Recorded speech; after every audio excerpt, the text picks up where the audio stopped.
사랑의 하나님, 예수님을 세상에 보내시고 믿는 우리에게 영생의 주인공, 구원받은 천국 시민, 하나님의 자녀로 살게 하심 찬양합니다.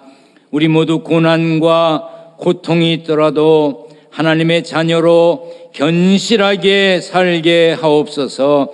이 시간 구원의 기쁨으로 예배하오니 받아 주옵소서. 이 나라에 새 정부가 출범하였습니다.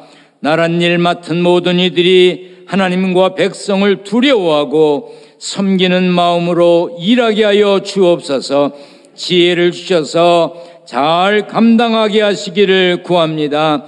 오늘 함께 있지 못하고 군대, 객지, 외국, 병상에 있는 이들, 영상과 음성으로 함께 예배하는 이들 모두 동일한 예배의 감동을 주옵소서.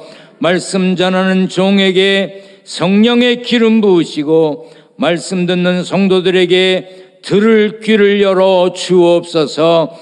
참된 스승 되시는 예수님의 이름으로 기도하옵나이다. 아멘. 할렐루야. 하나님의 은혜와 평강이 함께 계시기를 축원합니다. 오늘 스승의 날인데 여러분에게는 기억나는 선생님이 계신지요? 저도 오랫동안 대학에서 학생들을 가르쳤는데 그때 제게 배운 학생들이 저를 어떻게 기억할지 매우 궁금합니다.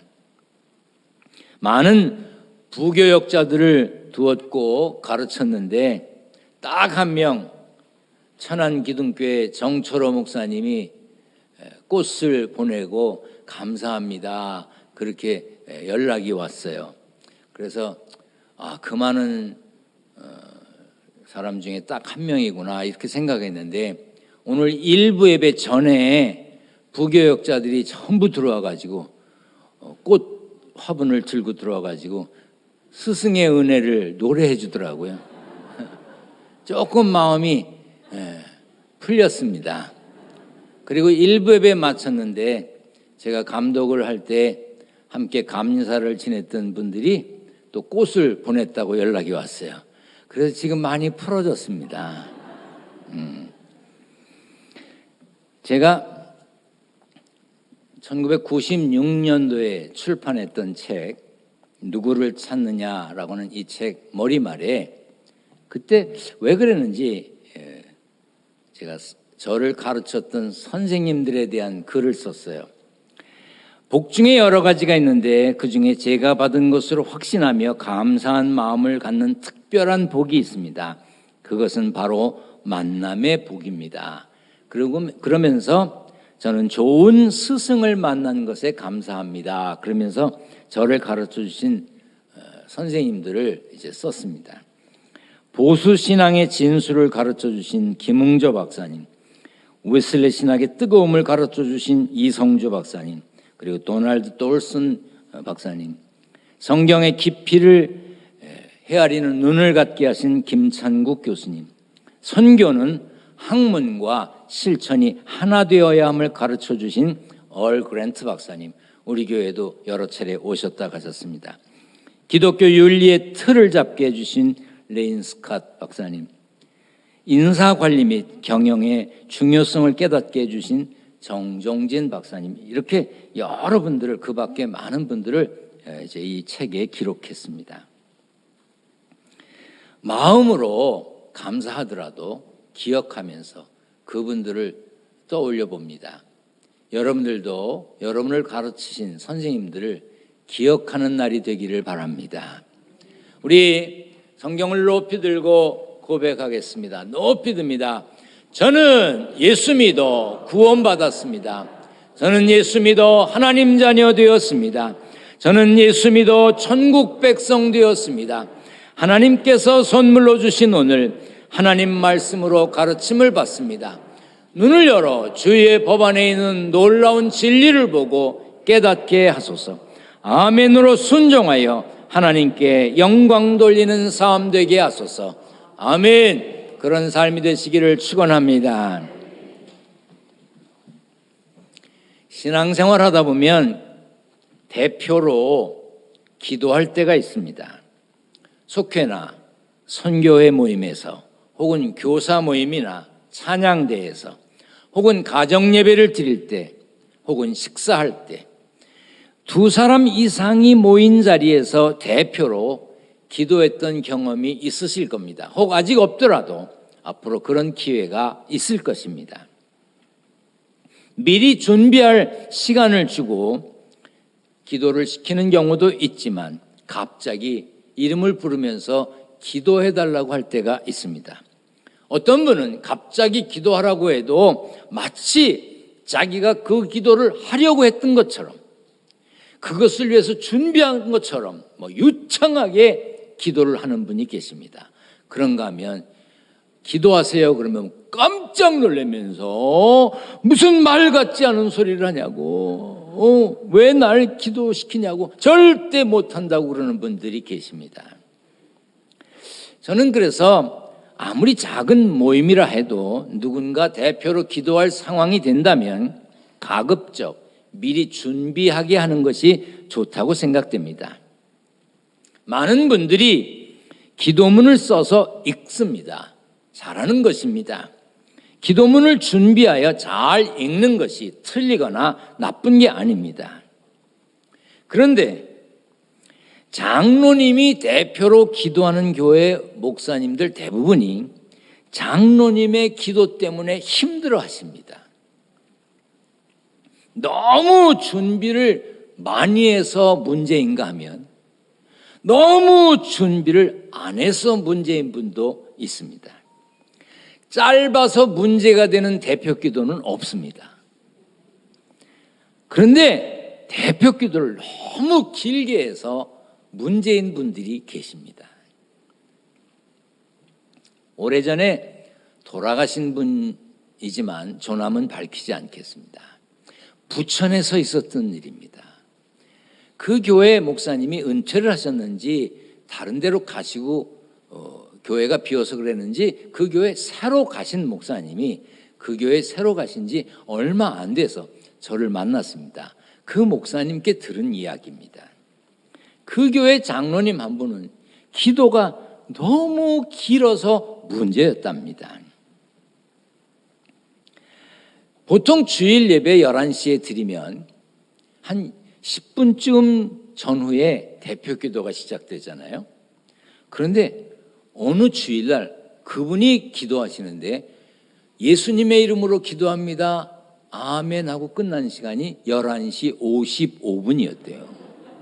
세상에. 아마 천지를 다 뒤집고 온 세상을 샅샅이 살핀 기도였을 것입니다. 그래서 제가 궁금해가지고 그래서 설교는 얼마나 했는데 그랬어요. 그 목사님이 이렇게 말씀하셨어요. 오늘 성경 본문 말씀 읽었는데 그 말씀을 묵상하며 은혜 받으시고 장로님의 기도를 되새기면 충분한 은혜가 될 것입니다. 그리고 예배를 마쳤대요. 그래서 전 또 궁금해서 그러면 그 장로님이 다음에 또 기도하셨을 텐데 그때는 어떻게 했냐 그랬더니 제 버릇 못 고치신다는 거예요. 지금은 돌아가셨습니다. 기도가 길어도 문제지만 기도를 너무 잘 하려고 하는 것도 문제입니다. 함께 기도하는 분들의 상황이나 조건 살피지 않고 문학적이고 철학적이고 온갖 미사여구를 다 사용하고 어려운 단어를 사용해서 기도하는 것도 문제입니다. 제가 설교학을 배울 때도 설교를 어려운 단어를 써서 하지 말라고 배웠습니다. 기도도 마찬가지입니다. 그 자리에 모인 사람들이 알아듣게 해야지. 대표 기도는 말 그대로 대표 기도인데 대표로 하는 기도답게 해야 합니다. 예배 시간에 대표로 기도하면서 어떤 분은 목회 기도하는 분이 계세요. 목회 기도는 목회자가 성도들을 위해 하는 기도입니다. 목자가 양을 위해 하는 기도예요. 그거는 목회자가 하게 두고 자기는 그 예배를 위한 기도만 하면 되는데 너무 오버하는 경우가 있습니다. 그런가 하면 어떤 분은 대표 기도하면서 기도 내용에 설교가 들어있어요. 설교가. 오늘 주보에 보니 성경 본문이 어디인데 제목은 뭡니다. 하나님 이런 설교를 할 줄 믿습니다. 은혜 받게 해주옵소서. 그거 안 해도 돼. 그런가 하면 대표 기도하면서 남을 꾸짖습니다. 자기가 가진 생각, 자기가 가진 판단을 남에게 가르치려고 하거나 어떤 때는 하나님을 훈계하는 것 같은 기도를 하는 분도 계십니다. 대표 기도는 말 그대로 그 자리에 모인 이들을 대표하여 하는 기도입니다. 그러므로 대표 기도는 모인 분들이 아멘 할 수 있는 기도가 돼야 해요.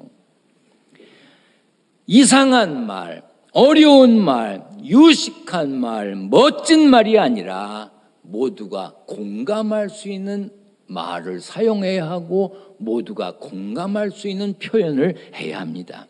고린도전서 14장 16절에 보면 네가 무슨 말을 하는지 알지 못하고 네 감사에 어찌 아멘하리요 그랬어요. 우주적인 기도, 세계적인 기도, 한국 전체를 두루두루 살피는 기도 해야지요. 하세요. 언제? 혼자 할 때. 혼자 할 때 하세요. 그리고 대표 기도하는 분은 함께 기도하는 모든 분들의 대표로 하는 기도이기 때문에 내 기도를 하면 안 됩니다. 가급적 우리, 저희라는 단어를 사용하고 기도하는 시간도 제 생각에는 1분 30초면 족합니다. 길어도 1분 40초. 아주 길어도 1분 45초. 오늘 대표 기도하신 장로님 딱 좋았어요. 한마디로 너무 잘하려고 하면 문제가 생깁니다. 대표 기도하는 분들은요 이렇게 하면 됩니다. 첫째, 하나님 불러야 돼요. 좋으신 하나님, 사랑의 하나님, 능력의 하나님, 천지를 창조하신 하나님, 뭐라고 불러도 좋은데 자원 하나님을 찾아야 돼. 두 번째, 감사합니다. 지난 주간의 삶을 감사합니다. 오늘 모인 거 감사합니다. 감사합니다. 세 번째, 부족하고 허물 많은 우리가 모였습니다. 용서해 주세요. 잘못했습니다. 회개하는 거예요. 네 번째, 우리 예배를 받아주세요. 우리 모임 하나님 기억해 주세요. 우리 기도를 들어주세요. 이 소망 저 소망 바램을 얘기하는 거야. 예배 시간에 기도할 때면 설교하는 목사를 위해서, 찬양하는 찬양대원을 위해서, 안내하는 이들을 위해서, 이 섬기는 이들을 위해서 기도할 수 있죠. 그 다음에 약한 이들, 부족한 이들, 몸이 아픈 이들, 이 자리에 참석하고 싶었으나 마음이 원이었지만 육신이 약해서 병 치료를 받느라고 못 온 분들 계십니다. 하나님 그분들 기억해 주세요. 그렇게 하면 되잖아요. 그리고 그 다음에 예수님의 이름으로 기도합니다. 아멘 하면 끝나는 거예요. 뭘 천지를 돌아. 기도가 논리적이고 철학적일 필요 없습니다. 선동을 하거나 교육적인 기도를 할 필요도 없습니다. 어떤 이들은요 기도하면서 슬그머니 목살을 까. 그게 기도요? 아마 기둥교회도 주일 예배 때 대표 기도를 맡으신 장로님들이 일주일 내내 스트레스를 받으시는 줄 압니다. 저도 장로님들이 기도 때문에 스트레스 받는다는 거 알고 있습니다. 왜냐하면 그분들이 이야기를 하시니까. 그렇지만 저는 대표 기도를 준비하면서 그것 때문에 스트레스를 받으시는 장로님이 설교 준비하는 저의 스트레스도 이해될 거 아니겠어요. 그래서 아주 고소한 마음으로 계속 시킵니다. 두 번째는 대표 기도하는 장로님이 먼저 깨어 기도하라는 뜻도 포함되어 있습니다. 그래서 저는 장로님들이 대표 기도하는 거, 예배 시간에 기도하는 거 꼭 해야 되는 것은 아닙니다. 제가 다녀보니까 저는 미국에서 살다 왔고 미국에서 공부했으니까 여러 교회 가봤잖아요. 미국 교회는 대표 기도 없습니다. 근데 우리는 있는 거니까, 또 좋은 거니까 전 그냥 하시라고 하고 싶어요. 굳이 뺄 필요가 없습니다. 장로님들이 그렇게 긴장하고 사시는데 왜 빼겠어요? 어? 오늘 본문 요한복음 17장은 예수님의 기도문이라고 할 수 있습니다.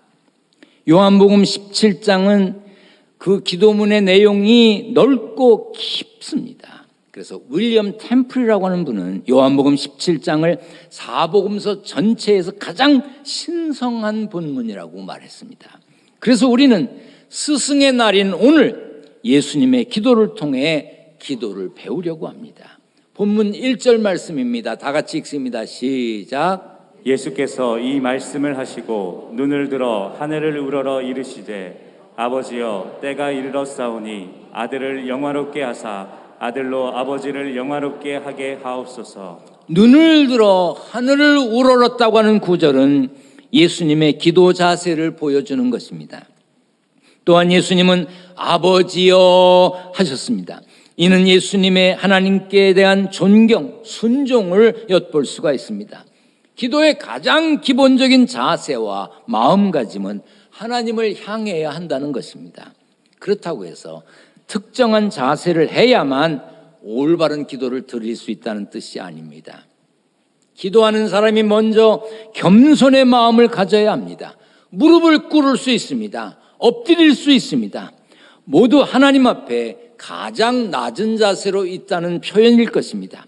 자기 생각, 자기 판단은 버리고 하나님의 뜻에 온전히 순종하겠다는 의지의 표현이지요. 기도할 때 불편한 자세를 가지고 기도하면 오래 기도할 수가 없습니다. 무릎 꿇고 1시간, 2시간, 3시간 기도할 수 없습니다. 또 아픈 분들이 많이 계십니다. 요즘 따라 더 그런지 무릎 아픈 분들이 많이 계세요. 그런 분들은 무릎 꿇고 기도 못 하십니다. 그런 분들 앉으셔서 기도하셔도 됩니다. 의자에 앉으셔서 서서 하셔도 됩니다. 더 많이 몸이 불편하신 분 누워서 하세요. 괜찮습니다. 기도의 자세보다 마음이 하나님께 향하고 있느냐가 더 중요합니다. 1절에 보면 예수님은 때가 이르렀사오니 아들을 영화롭게 하사 아들로 아버지를 영화롭게 하게 하옵소서라고 기도하셨습니다.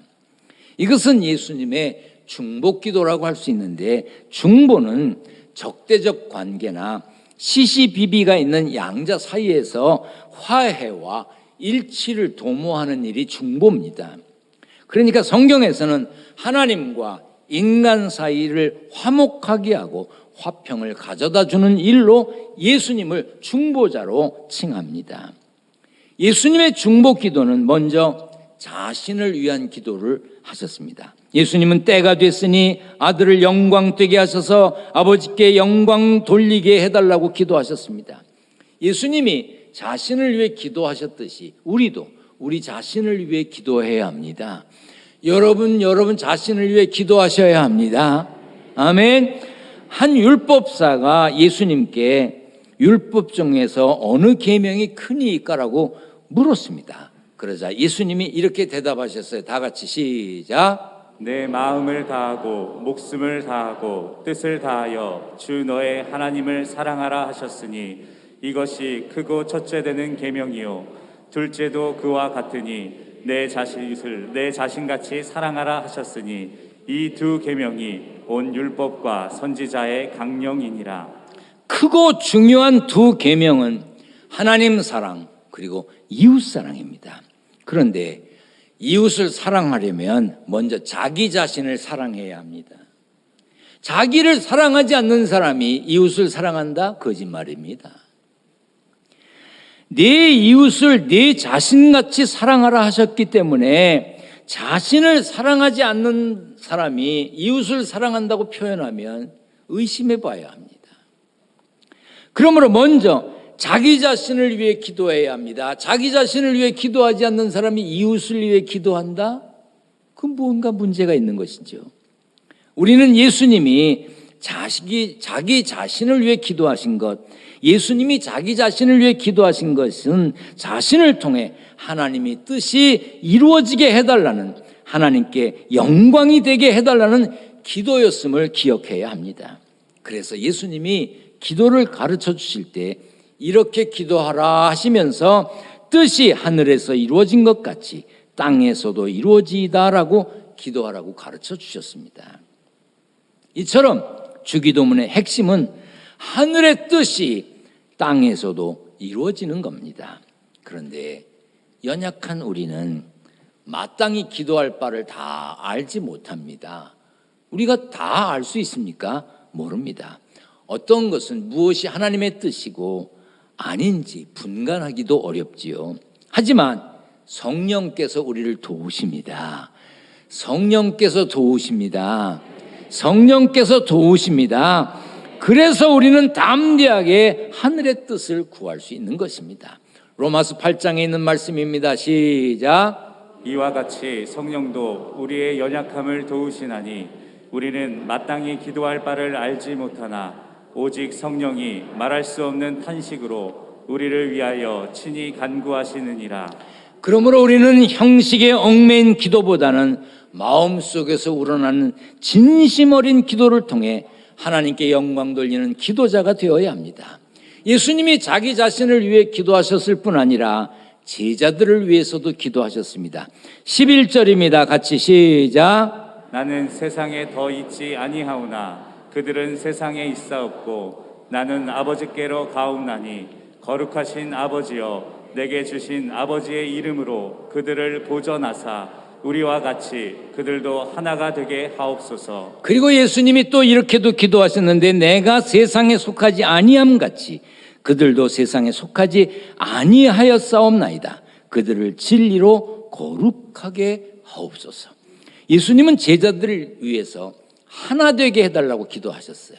그리고 거룩하게 해달라고 기도하셨습니다. 예수님이 제자들을 위해 그렇게 기도하신 이유가 9절에 나옵니다. 내가 그들을 위하여 비옵나니 내가 비옵는 것은 세상을 위함이 아니요 내게 주신 자들을 위함이니이다. 그들은 아버지의 것이로소이다 했습니다.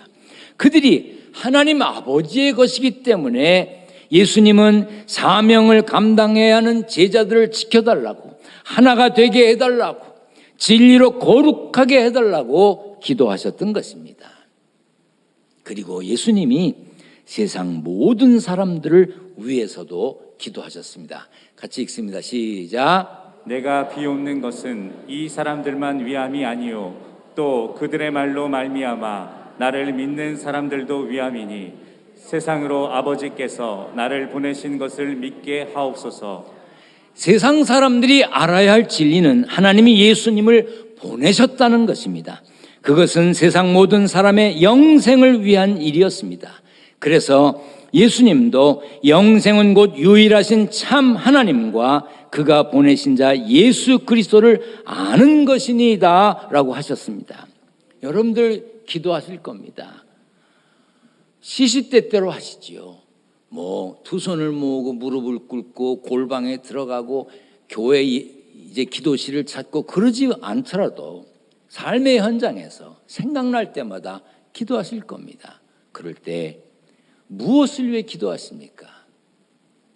예수님처럼 자신을 위해 기도해야 합니다. 주변 사람을 위해 기도해야 합니다. 그리고 세상 모든 사람들을 위해 기도해야 합니다.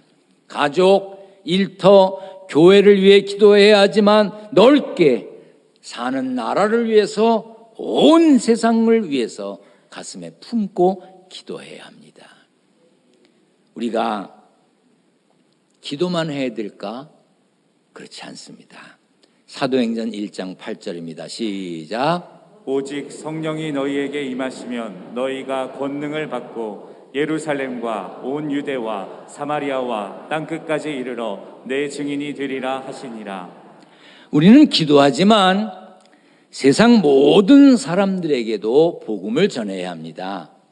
그런데 어떤 분들 그렇게 얘기합니다. 아니, 동네에도 예수 안 믿는 사람이 많은데 굳이 외국의 선교사까지 파송하면서 해외에 교회까지 짓느냐고 그러는 분들 계십니다. 여러분, 바울이 전도 여행을 할 때 예루살렘 사람들이 다 예수 믿어서 밖으로 나갔던 게 아닙니다. 그러니까 시비 걸지 마라. 다 알아서 하는 거예요. 우리는 가깝게 일본에도 선교사를 보냈습니다. 오사카에 조영철 선교사님이 가 계십니다. 선교 활동 열심히 하십니다. 정말 자랑스러운 선교사입니다. 일본에 있어요. 오사카에. 언제 기도를 했어야 기억이 나지. 이렇게 가까운 곳에도 보냈지만 그래도 기둥교회는 작은 규모의 교회들이 선교사를 보내기 어려운 곳, 작은 규모의 교회들이 교회를 세우기 어려운 먼 곳에 선교지를 두고 지원하고 선교사를 파송하고 있습니다. IT에 지진이 났을 때 우리 교회에서 IT 기둥교회를 건축했습니다. 쿠바에 4개 교회가 세워져서 봉헌했습니다. 탄자니아에 선교사를 파송했고 후원하고 있습니다. 모잠비크에 선교사를 파송하고 후원하고 있고 여러 교회를 지었고 지금도 교회를 짓고 있습니다. 교회를 세우고 선교사를 보내고 돕는 것은 우리가 돕고 끝나는 것이 아니라 기도하고 있다는 표현입니다. 여러분들 기도하셔야 합니다. 생각날 때마다 기도하세요. 하나님, 갑자기 선교사님이 생각났습니다. 우리 선교사님들 지켜주세요. 우리가 지원하는 교회들 지켜주세요. 우리가 세운 지교회들 하나님 지켜주세요. 생각날 때마다. 뭐 꼭 교회에 찾아와야 되는 것 아닙니다. 여러분들 삶의 현장에서 생각날 때마다 기도하세요. 하나님은 우리에게 쉬지 말고 기도하라 그랬고 만물의 마지막이 가까웠으니 그러므로 너희는 정신을 차리고 근신하여 기도하라고 하셨습니다. 참된 스승이신 예수님처럼 자신을 위해 기도하고 주변 사람들을 위해 기도하고 세상 모든 사람들을 위해서 기도하며 사는 복된 삶의 주인공이 되시기를 축원합니다. 축원합니다. 기도하겠습니다. 전능하신 하나님, 기도할 수 있게 하신 것 감사합니다. 우리의 기도를 들으시는 하나님 감사합니다. 기도하며 살게 하여 주옵소서. 오늘 예배드리며 세상에서 땀 흘려 일하여 얻은 소득을 구별하여 하나님께 드리려 합니다. 11조, 감사헌금, 건축헌금, 선교헌금, 일천 번제물 여러 가지 제목으로 예물을 구별합니다. 하나님 받으시고 저들의 삶의 현장을 일터를 축복하여 주옵소서. 물질 때문에 죄와 타협하지 않게 하시고 일용할 양식 때문에 눈물 흘리는 성도들 없도록 지켜 주옵소서. 예수님의 이름으로 기도하옵나이다. 아멘.